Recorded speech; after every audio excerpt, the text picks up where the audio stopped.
आरती बस की सीट पर बैठी शीशे के उस पार बाहर का नज़ारा देख रही थी। अचानक एक जवान और सुंदर लड़का उसके पास आकर बैठ गया, मगर उसका चेहरा देखकर वह घबरा गई। आरती का दिल धक धक करने लगा। उसके मासूम से चेहरे पर अजीब से भाव आ गए, जिसके नाम से दिल में खलबली सी मच जाया करती थी। आज वही राजीव उसके करीब, बेहद करीब बैठा था। कैसी हो? वह धीरे से बोला।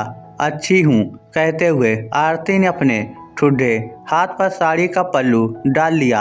आरती बहुत सुंदर थी, मगर भगवान ने उसकी सुंदरता पर ग्रहण लगा दिया था, क्योंकि उसके एक हाथ का कोहनी से नीचे का हिस्सा गायब था। बचपन से ही वह एक हाथ से अपाहिज थी। हालचाल पूछने के बाद वह कुछ नहीं बोला। आरती जानती थी वह बहुत शर्मीले स्वभाव का है।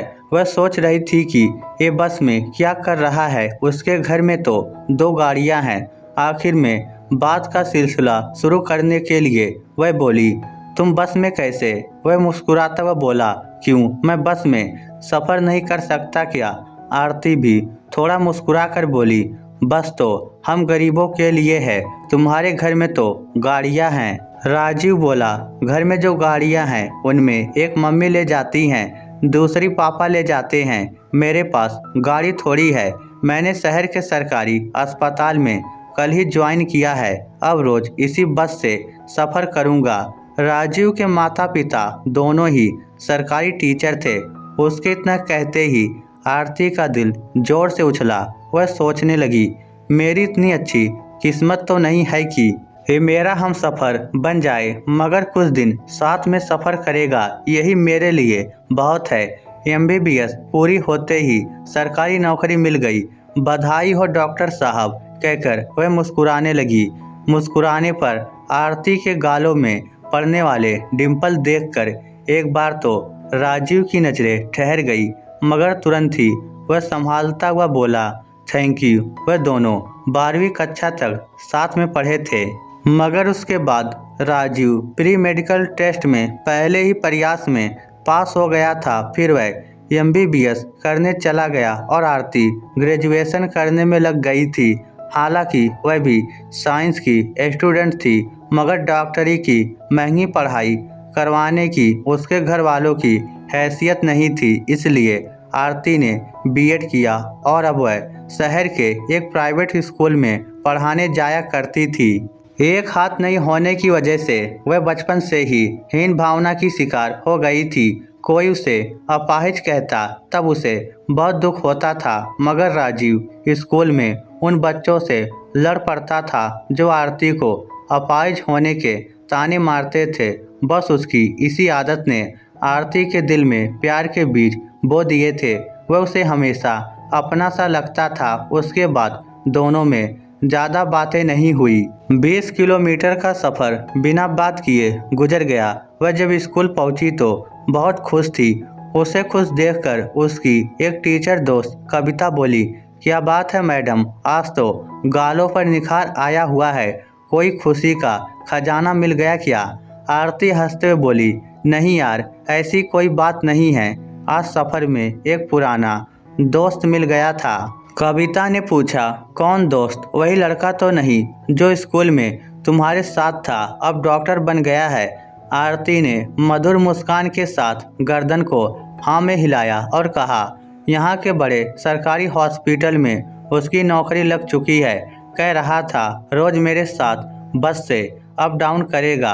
कविता ने उसे एक मुक्का जमाया, फिर बोली, मैं समझती हूँ तुझे उसके सामने अपने प्यार का इजहार कर देना चाहिए। आरती ने घबराते हुए कहा, पागल हो क्या? वह एक डॉक्टर है, वह मुझ अपाहिज से क्यों शादी करेगा? उसे तो सरकारी नौकरी करने वाली डॉक्टरनी मिल जाएगी, बहुत सारा दहेज देने वाला परिवार मिल जाएगा। मुझ गरीब से भला वह क्यों शादी करेगा? कविता ने समझाते हुए कहा, प्यार मेरी जान, प्यार सब कुछ करवा देता है। अगर वह तुमसे प्यार करता है तो तुम्हारी सारी कमियों को इग्नोर करके तुमसे शादी करेगा। आरती संभलते हुए बोली, बड़े ख्वाब मत दिखाना बहन, वह मुझसे प्यार करता है। ऐसा मैंने कब कहा? बस स्कूल टाइम में थोड़ी सी परवाह करता था। वह मेरे दिल में रहता है मगर मैं उसके दिल में हूँ, ये मैंने कब कहा। कविता शादीशुदा थी, वह खुद को ज़्यादा अनुभवी समझती थी, इसलिए ज्ञान झाड़ती हुई बोली, इन लड़कों को मैं तुमसे ज़्यादा जानती हूँ। अगर तू उसके दिल के किसी कोने में है तो वह तुरंत तुम्हारा प्रपोजल स्वीकार कर लेगा।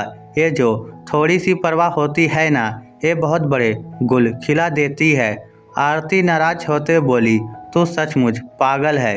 प्लीज ऐसे सुझाव मत दे कि जिंदगी में फिर कभी उससे नज़र मिलाने लायक ही ना रहूं। वह अपने माता पिता का इकलौता बेटा है यार, उसके माता पिता क्यों एक अंगहीन बहू स्वीकार करेंगे। मुझ अफाहिश से शादी करने में बिना नौकरी करने वाला लड़का भी नखरे दिखाता है, फिर वह तो एक डॉक्टर है। कविता में एक बात बहुत खास थी, वह पॉजिटिव बात करती थी, इसलिए वह आरती के दिल के बहुत करीब थी। यही वजह थी कि आरती ने उससे अपने दिल के सारे राज बता रखे थे। कविता उसकी हिम्मत बांधते हुए बोली, तू दिल छोटा मत कर, तू बहुत प्यारी है मेरी जान, इतनी प्यारी कि अगर मैं लड़का होती तो तुमसे तुरंत शादी कर लेती, फिर चाहे तेरे दोनों हाथ ही क्यों ना हो। आरती शर्माते हुए बोली, चल हट गंदी कहीं की। उसके बाद दोनों अपने अपने क्लास लेने कक्षाओं में चली गई। अगले दिन सुबह जब आरती बस स्टॉप पर पहुंची तो देखा गाड़ी पहले से ही ठसाठस भरी हुई थी। बैठने की एक भी सीट खाली नहीं थी, इसलिए उसे खड़े खड़े ही सफ़र करना पड़ा। गांव में 2 बस स्टॉप थे, वह दूसरे बस स्टॉप से गाड़ी में बैठता था। उस दिन वह भी आरती की तरह खड़ा होकर सफ़र कर रहा था। दोनों में कोई बात नहीं हुई, बस गर्दन हिलाकर दोनों ने एक साथ एक दूसरे से नमस्ते की। गाड़ी में काफ़ी सारे कॉलेज के स्टूडेंट भी थे, मगर राजीव इस तरह से आरती के पास खड़ा था कि कोई लड़का उसको टच न कर सके। आरती ने नोटिस किया कि थोड़ी सी परवाह वह आज भी उसकी करता है। न जाने क्यों जब भी वह उसकी तरफ देखती तब उसका दिल धड़क उठता था। अगले दिन आरती बस स्टॉप पहुंची तो आश्चर्य में पड़ गई, क्योंकि राजू पहले से बस में मौजूद था और उसने बच्चों की तरह 2 सीटों पर कब्जा जमा रखा था। आरती को देखते ही बोला, आ जाओ। फिर वह एक तरफ सरक गया। आरती छुई मुई सी सिमट कर उसके करीब बैठ गई। पूरे रास्ते दोनों पहलू बदलते रहे, जरा भी बात नहीं हुई। स्कूल पहुंचते ही आरती ने सारी बात कविता को बताई। इतना सुनकर कविता के होठ गोल होकर सीटी बजाने लगे। वह विश्वास के साथ बोली, आग दोनों तरफ लगी है मेरी जान, वह तुम्हारे लिए बस में पहले आकर बैठा था, तुम्हें खड़े होकर सफ़र न करना पड़े इसलिए तुम्हारे लिए सीट रोक कर बैठा था। कविता आगे बोली, ये थोड़ी सी परवाह बहुत बड़ा घोटाला करेगी, बस वह थोड़ा सा अनाड़ी है, शर्मीला है। इस साइंस के स्टूडेंट ऐसे ही होते हैं, फीलिंग शेयर करना इन्हें नहीं आता। आरती बोली, मैं भी तो साइंस की स्टूडेंट हूँ, तू मुझे ताने मार रही है क्या? कविता ने उसकी आंखों में झांकते हुए कहा, हाँ बिल्कुल, ये बात तुम पर भी लागू होती है, तुम दोनों ही अनाड़ी हो। खैर इंतजार करो, आगे क्या होता है देखते हैं। उसके बाद महीना गुजर गया। वह दोनों बस के साथ सफ़र करते। कभी आरती उसके लिए सीट रोक कर रखती, कभी वह पहले आ जाता तो उसके लिए सीट रिजर्व रखता। इस 1 महीने में बस इतना सा बदलाव हुआ था कि पहले जब दोनों साथ बैठते थे तब दोनों के बीच काफ़ी गैप रहता था, मगर अब दोनों टच होकर बैठते थे। एक दिन कविता बोली, पहले तुम्हें ही करनी पड़ेगी, तू अपने दिल की बात उसे बोल दे। नया नया डॉक्टर लगा है, उसके लिए बहुत से रिश्ते आते होंगे, देख लेना कहीं देर ना हो जाए। आरती बोली, रहने दे यार, मुझे ऐसा काम करने के लिए मत बोल जिसे मेरा ज़मीर गवारा ना करे। कुछ नहीं है उसके दिल में, बस थोड़ी सी परवाह और दोस्ती सी है। अगर उसने ना कह दिया तो ये भी नहीं रहेगी। कविता बोली, सही राय दे रही हूँ, तुझे एक कोशिश करनी पड़ेगी। वो इस मामले में पक्का अनाड़ी है, अगर उसकी सगाई हो गई तब बहुत देर हो जाएगी। याद रखना, बिना कोशिश करने वालों को वही मिलता है जिसे कोशिश करने वाले बेकार समझकर छोड़ देते हैं। आरती आंखों में आंसू भरकर बोली, तू मेरी सच्ची दोस्त है, मगर तू समझती क्यों नहीं? यार मैं उसके काबिल नहीं हूँ। हमारी जोड़ी फिट नहीं बैठती। वह एक खरा सोना है और मैं उसके सामने पीतल भी नहीं हूँ। उसकी सगाई हो जाने दे, उसे अपनी जिंदगी जीने दे। मैं उसे प्रपोज करके धर्म संकट में नहीं डालना चाहती। मेरे लिए उसकी ये थोड़ी सी परवाही बहुत है। इसी के सहारे मुस्कुराकर जिंदगी काट लूंगी। एक दिन जब आरती सुबह सुबह स्कूल जाने के लिए तैयार हो रही थी, तब उसकी माँ बोली, बेटा आज छुट्टी ले ले। एक लड़का तुम्हें देखने आ रहा है, वह भी तुम्हारी तरह प्राइवेट स्कूल में पढ़ाता है। उसमें कोई कमी नहीं है, बस थोड़ा लंगड़ा कर चलता है। फिर माँ ने उसके पिता का फ़ोन लेकर उसमें आरती को उस लड़के की फ़ोटो दिखाई। फ़ोटो देखकर आरती बोली, नहीं माँ, ये लड़का मुझे पसंद नहीं है। इसका चेहरा तो देखो, कितना अटपटा सा है। माँ गुस्से में बोली, तू चाहती क्या है? बिना शादी किए ही बूढ़ी होना चाहती है क्या? अगले साल 26 की हो जाएगी। अरे कुछ दिनों बाद ऐसे लड़कों के रिश्ते आने भी बंद हो जाएंगे। बेटा मेरी बात को समझ, तेरे एक हाथ ना होना बहुत बड़ी कमी है। तुझे ऐसे ही लड़के मिलेंगे। आरती का पिता बोला, क्यों लड़की के पीछे पड़ी है? अगर लड़का इसे पसंद नहीं है तो रहने दे, दूसरा देख लेंगे। मगर आरती की माँ का गुस्सा कम नहीं हुआ। वह तेज आवाज में बोली, सर पर बैठा लो इसे।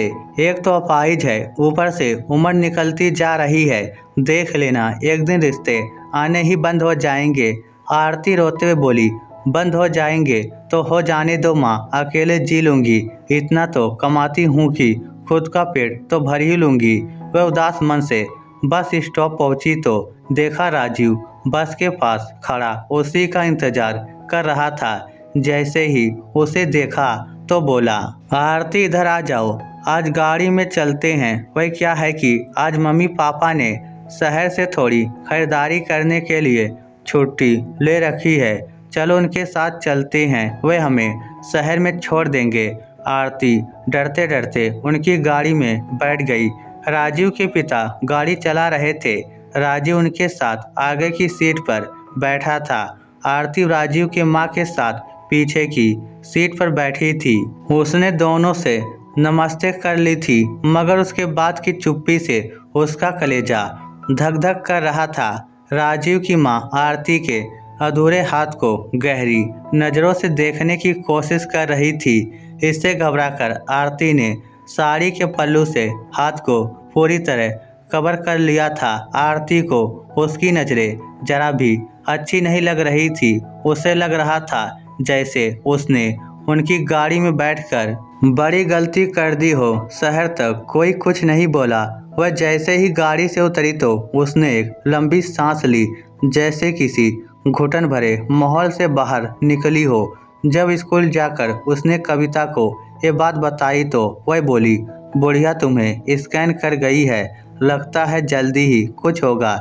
या तो वह बस में आना बंद कर देगा या फिर तुम्हारे घर ये लोग रिश्ता लेकर आएंगे। उस दिन आरती की हालत बहुत ख़राब थी। सुबह माँ ने दिमाग खराब कर दिया था। उसके बाद राजीव की माँ की चुभती नज़रों ने उसे डिप्रेशन में ला दिया था। वह उदास मन से घर पहुंची तो सदमे में आ गई, क्योंकि जिस गाड़ी में बैठकर गई थी वही गाड़ी उसके घर के बाहर खड़ी थी।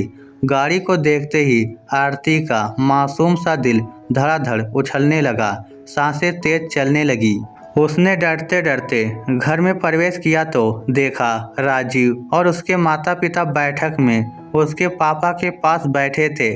वह दौड़ते हुए अंदर कमरे में गई तो उसे देखते ही उसकी माँ बोली, एक बड़े घर से तेरा रिश्ता आया है, हमारे कस्बे के ही लोग हैं। तू नहीं जानती, मगर हमारे कस्बे के दूसरी तरफ इनका घर है। अभी तेरे पापा से वह लोग बात कर रहे हैं। लड़का बहुत सुंदर है, मगर कुछ काम धाम भी करता है क्या ये नहीं पता। आरती तो जैसे पागल सी हो गई थी। उसने छत पर जाकर तुरंत कविता को फ़ोन मिलाया और बोली, यार तू अभी मेरे घर आ जा।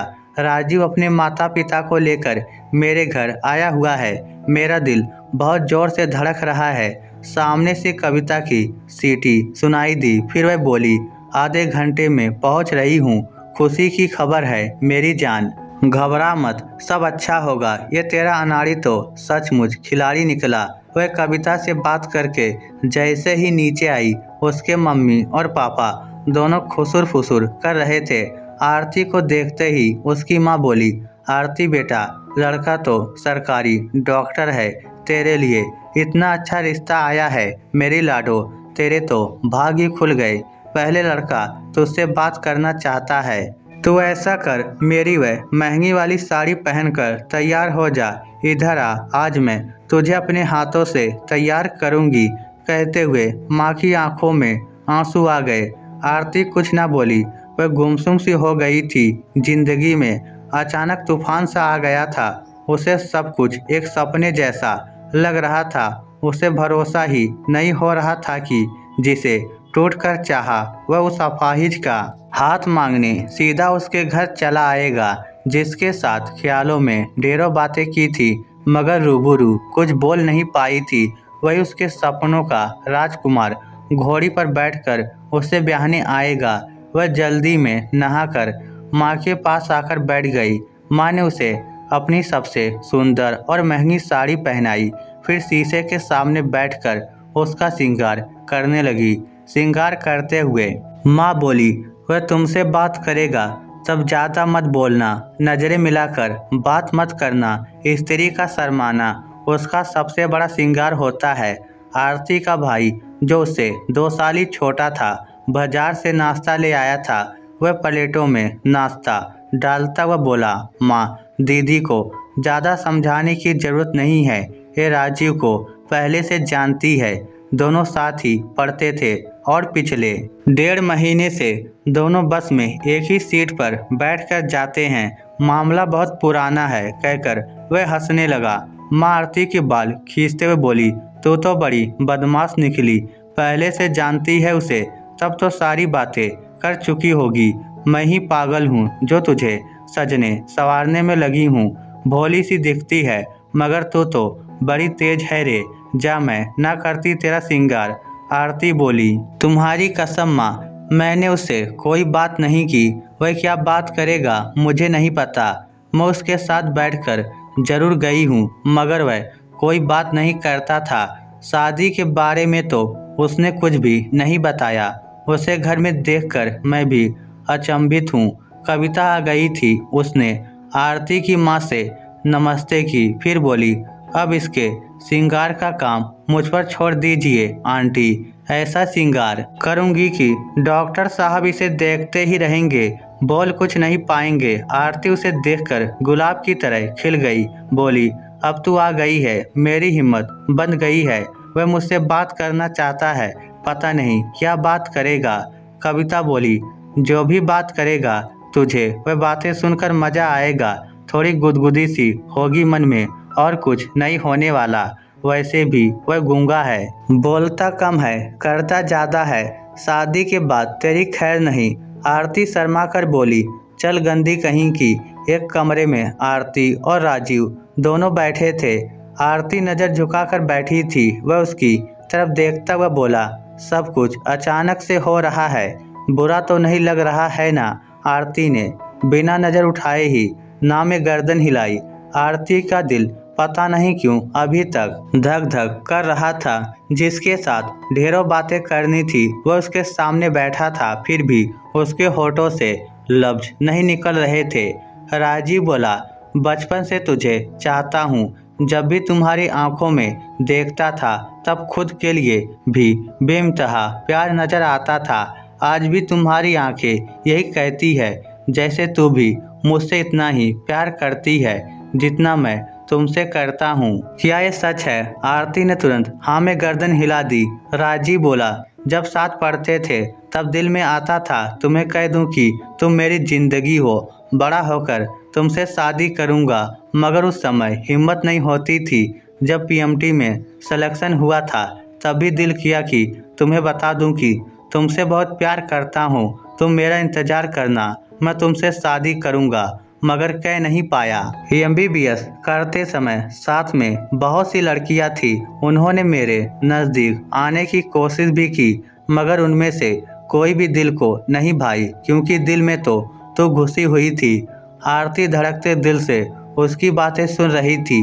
वह आगे बोला, मैं दूर था मगर तुम्हारी पूरी खबर रखता था। भगवान से प्रार्थना करता था कि तुम महफूज रहो और किसी और के साथ तुम्हारी शादी ना हो जाए। वह थरथराते होठों से बोली, इतना प्यार करते थे तो बोल देते, फिर इंतजार करने में इतनी तकलीफ ना होती। जब तक घर वाले ना मान जाए मैंने तुम्हें प्रपोज नहीं किया, क्योंकि वह इजहार ही किया जो शादी तक ना पहुंच पाए। अपने माँ बाप का इकलौता बेटा हूँ, पहले उन्हें मनाना था, उसके बाद इजहार करना था।